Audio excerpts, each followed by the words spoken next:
क्या होता है जब एक पिता की आखिरी इच्छा एक ऐसी गणित की पहेली बन जाए जिसका कोई हल ही ना हो।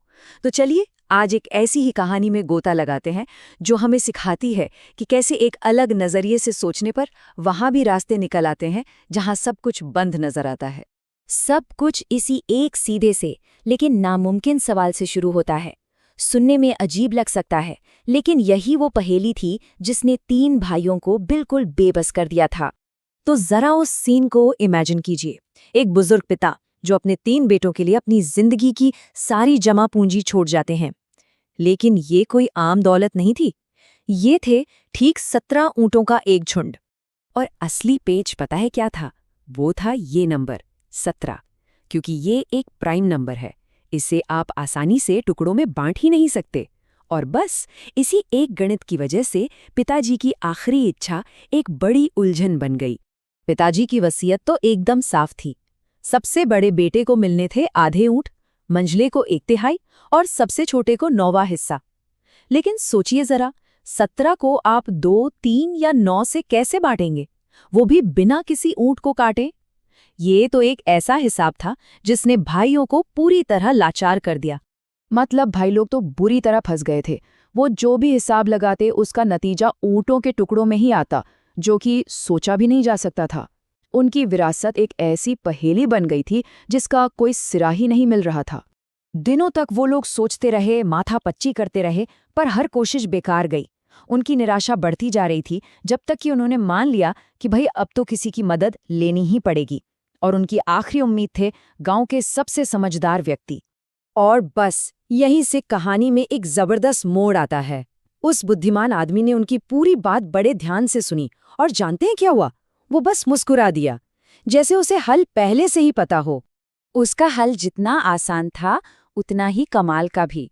उसने कुछ ऐसा किया जिसकी किसी ने कल्पना भी नहीं की थी। उसने झुंड में कुछ देर के लिए अपना एक ऊंट मिला दिया, और इस एक कदम ने समस्या की पूरी शक्ल ही बदल दी।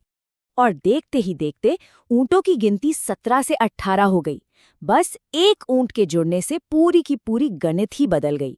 एक ऐसी गणित जिसमें वो नामुमकिन लगने वाले हिस्से अब चुटकियों में हल हो सकते थे। अब जैसे ही कुल संख्या 18 हुई, वसीयत के सारे हिस्से आराम से निकाले जा सकते थे। जो चीज असंभव लग रही थी वो अचानक से एकदम सीधी साधी हो गई थी। तो फिर बंटवारा शुरू हुआ। 18 का आधा यानी पूरे 9 ऊंट मिले सबसे बड़े बेटे को, 18 का 1/3 यानी 6 ऊंट मंझले को, और 18 का 9वां हिस्सा यानी 2 ऊंट सबसे छोटे बेटे को।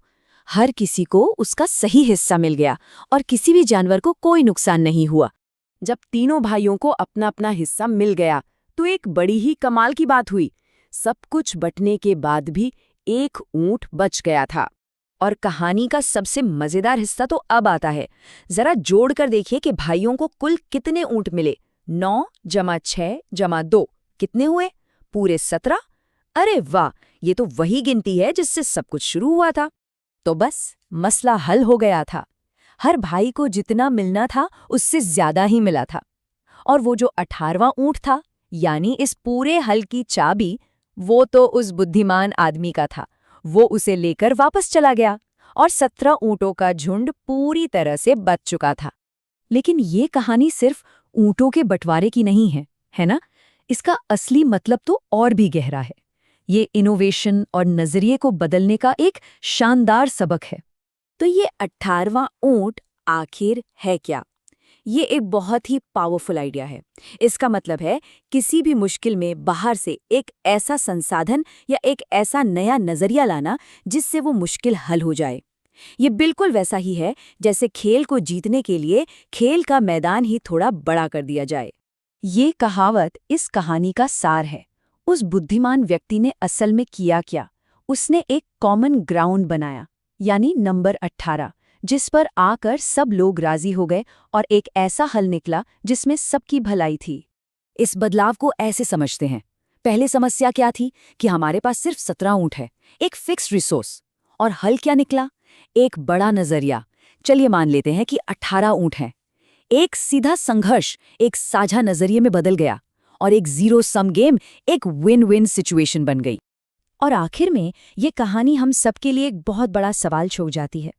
आज हमारी जिंदगी में, हमारे समाज में या दुनिया में जो बड़ी बड़ी उलझी हुई समस्याएं हैं, उनके लिए वो 18वां ऊंट क्या हो सकता है? वो कौन सा नया नजरिया है? वो कौन सा अस्थायी संसाधन है जिसे हम ला सकते हैं ताकि आगे का रास्ता निकल सके?